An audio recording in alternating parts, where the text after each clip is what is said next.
Hi, my name is John, and welcome to another episode. Today we're going to be fixing my bandsaw that I broke accidentally.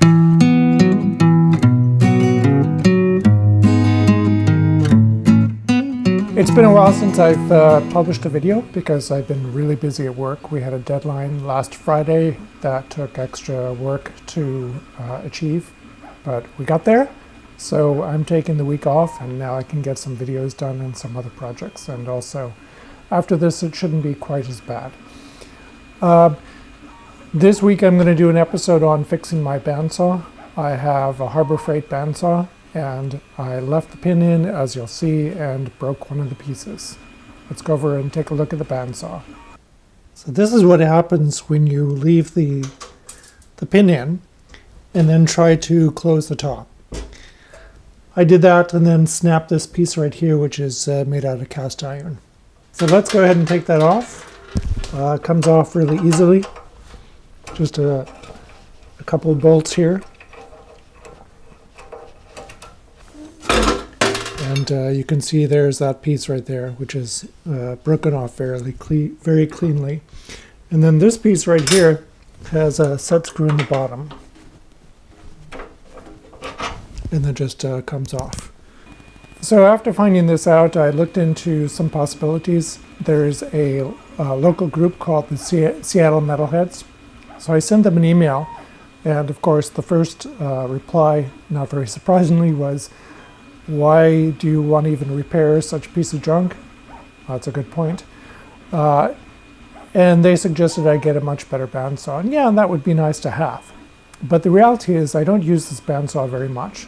I just use it to cut off pieces that I'm going to use to make injection mold. So it gets very light use, and if I can repair it for not much cost, then it's worthwhile to me because it'll probably last many years more.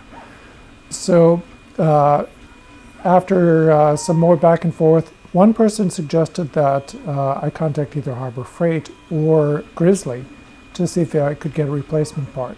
And I got online and checked with Grizzly, and sure enough, they had what looked like exactly the same part, so I ordered the part.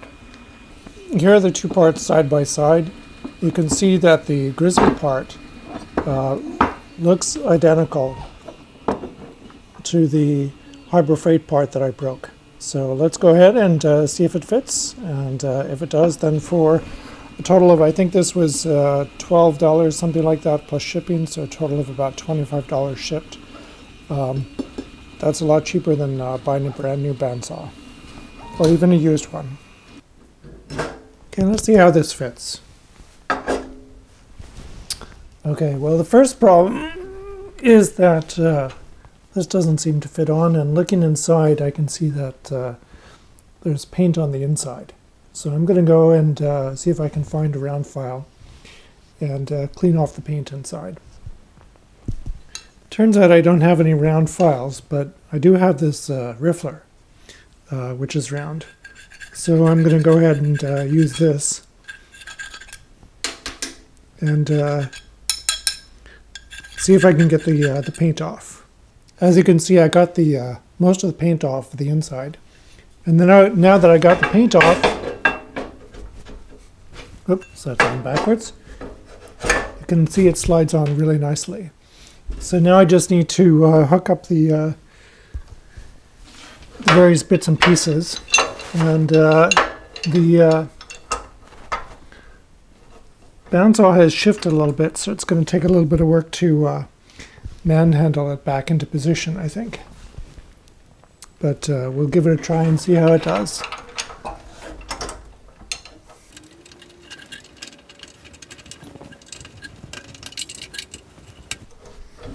Let me move this around a little bit. Maybe that's a better view here.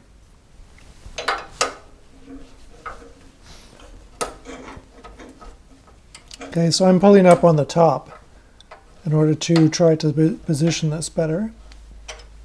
And as you can see, it's working quite nicely. So it looks like this is going to fit just fine.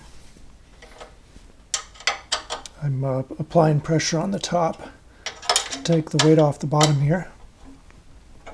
And then just tightening these.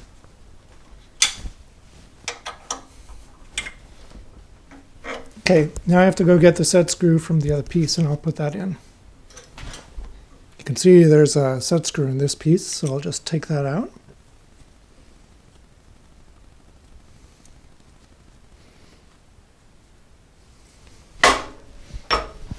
And then put it into the bottom.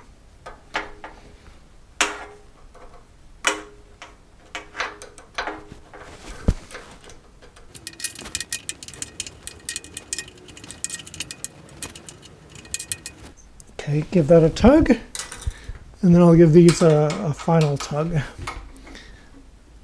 Make sure they're nice and tight. Then that should be it. So I'll zoom out and let's give it a try. Make sure the pin's out so I don't do that again, and there we go. Just like new.